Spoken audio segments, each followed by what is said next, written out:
Vous êtes vice-président de la région, Pays de la Loire, et cette région avait été très marquée par un naufrage et toute la polémique autour de la SNSM, la Société nationale des sauveteurs en mer.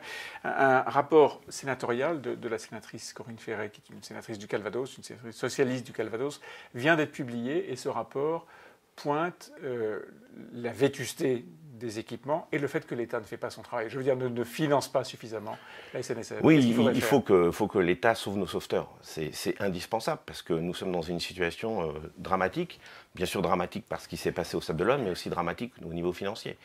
Comme vous le savez, le financement vient en grande partie des dons. Et donc, ça crée une forme d'incertitude chaque année. Donc, il est indispensable. Ce n'est pas des budgets incroyables. Ce n'est pas des budgets incroyables, mais c'est 30 millions d'euros. Oui. Et sur les 30 millions d'euros, voilà, mais la SNSM souhaiterait en avoir 9 et en fin de compte, l'État lui en donne que 4,5.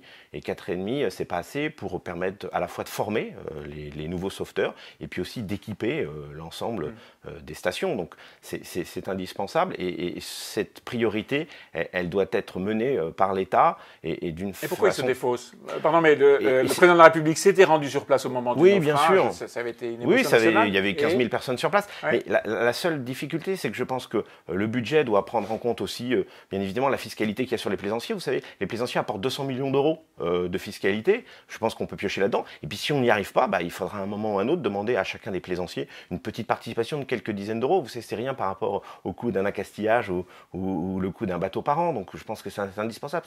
C'est la sécurité et puis c'est aussi aider ces bénévoles de tous les jours qui risquent leur vie pour notamment une grande partie d'interventions qui sont liées aux plaisanciers parce que 80% des interventions sont des plaisanciers.